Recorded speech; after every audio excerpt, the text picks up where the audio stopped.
Hello and welcome to the Back 4 Blood PvP Showcase. If you don't already know, Back 4 Blood is an upcoming 4-player co-op zombie shooter made by the creators of Left 4 Dead. Today we're diving deeper into the new PvP mode called Swarm, how it works, and what you'll be doing. Maybe even a little bit of strategy. We'll also talk with Turtle Rock's lead game designer on Back 4 Blood, Brandon Yanez, to help piece it all together. Before we get there though, let's start off with the reveal of a brand new PvP trailer and see what it's like in action.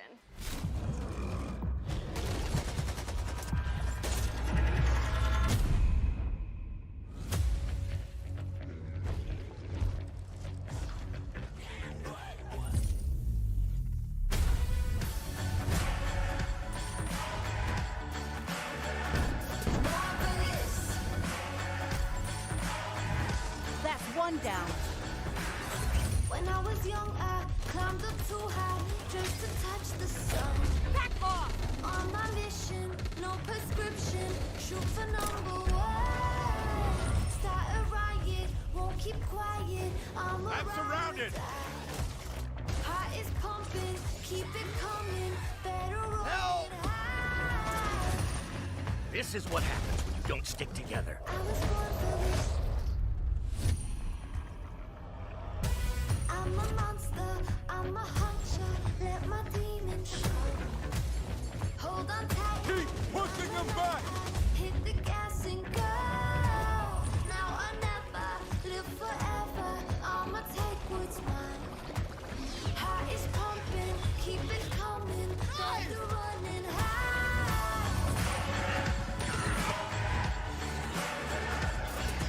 Feel that fever, lightning strikes, dangerous like dynamite.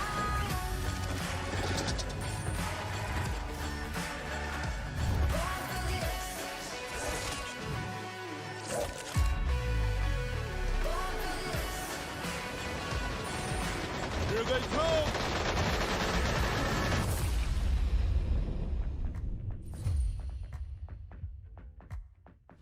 That looked intense. So there you have it, guys. Back 4 Blood's PvP mode Swarm. To hear more about it and to take a deep dive into the gameplay and the mechanics, we have Turtle Rock's lead game designer on Back 4 Blood, Brandon Yanez.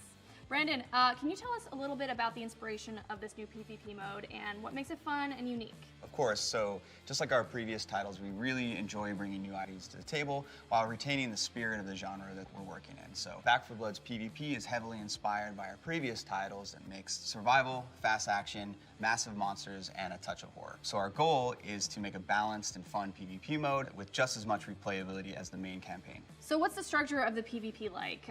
Do you play in rounds? Can you play as both cleaners and ridden in one match, or are we swapping between the two? Yeah, so it's played as a best-of-3 match. Teams of 4 take turns swapping between the ridden and cleaner players. The job of the cleaners is to scavenge supplies, find a good place on the map to fortify their position, and try to last as long as they can. Okay. The ridden's main objective is to kill the cleaners as fast as they can. So this is achieved by choosing the right ridden to counter the other team's strategy, using mutation upgrades, and by coordinating attacks with other AIs and players. As the round progresses, the swarm moves in, so this increases the size of the ridden attacks and shrinks the playable space, sometimes forcing the cleaners out of their favorable positions, right? So when a cleaner team is wiped from the field, the points are scored for how long they survive. Then both teams swap, and then they go at it from the other side. The team that runs the clock the longest as the cleaners is the winner. Now, I understand you can play as all the different cleaners in both co-op and PvP. Do you have a favorite character that you play as? So I have a couple. I play Mom a lot. She's a badass with a sawed-off shotgun. She adds a lot of survivability to the team. She can also instantly help teammates that have fallen during battle. All of our cleaners have special perks, so that one is hers. Let's jump into another trailer that goes a little more in depth on the ridden's progression through PvP. Check it out.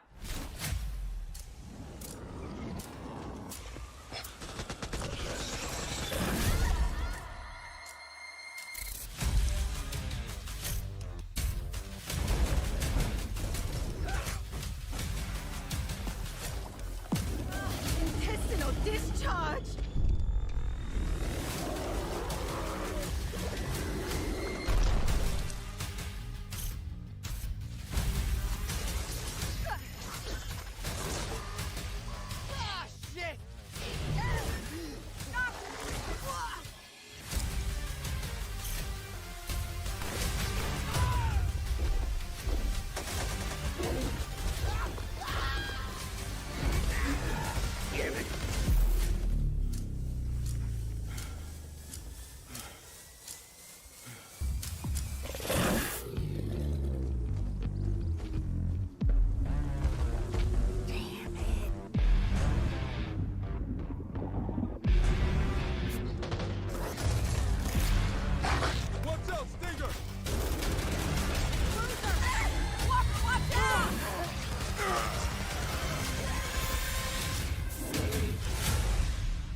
Okay, so Brandon, we just saw that each different Ridden has their own variants as well as their own mutations on each variant. So can you expand a little more on these special abilities and how they work? Sure. So at the start of each round, players can choose between 9 playable Ridden, each with their own unique abilities. So for example, the Stalker can pounce a player and pull them away from their team, or an Exploder can time their detonation in the middle of a group of cleaners and fling them all in separate directions. Now, knowing that each Ridden has these different abilities, how do they change and improve throughout a match and improve the Ridden's chance of winning? So as the Ridden battle against the cleaners, they gain points. They can spend these points on team-wide upgrades called mutations. Mutations upgrade and improve a lot of different things on the Ridden side, from adding effects to their abilities. They might buff the common AI waves in size and strength. So the really cool thing is so they affect the whole team, and they persist between rounds. So as a Ridden team starts to coordinate their upgrades, things can get pretty wild. What are some strategies that the Ridden team can take on in order to get a leg up on the competition? If the cleaners are really sticking together, you can swap to the Wretch and vomit on their location. That's going to cause them to spread out, right? This is going to open up a whole bunch of opportunities for your other Ridden players to attack, right? So if you get them to spread out and there's a Stalker nearby, Stalker will use the Chaos to grab one of the cleaners and drag them off into the swarm. The Wretch's vomit also slows their victims, so if a tall boy who's naturally pretty slow can attack one of those slowed characters, they're going to really be able to pummel them. Another good one is if an Exploder waits for a cleaner to go revive their friend, they can use that as an opportunity to charge in and detonate on them, sending them flying and doing a massive amount of damage. Ooh, sounds pretty brutal. So with that being said, which is your favorite Ridden to play as? That has to be the tall boy. It's pretty easy to pick up and play, and I have a lot of fun hitting cleaners across the map. Speaking of fun, let's talk about weapons. Now, throughout the trailers, you can see a number of different weapons. Can you go a little deeper into what those weapons are and how they work? So we really wanted to expand on the amount of choices the player had in Back 4 Blood with their weapon. So of course there's handguns, shotguns, LMGs, SMGs, sniper rifles, and a whole bunch of other types of weapons, each with sort of like a unique character feel to them. Now, how deep does this weapon customization go? I really want to know. What are some of the different attachments and options, and how do they change the gameplay overall? Absolutely. So there's a lot of different customization options for your weapons. So throughout the world, you can find scopes, silencers, stocks, sights, all that good stuff. You can mix and match them, so there's a ton of options. Last question. Do you have a favorite type of weapon? Absolutely. So as I said earlier, I really enjoy playing Mom, so her shotgun is definitely at the top of my list. Ah, that's a solid choice.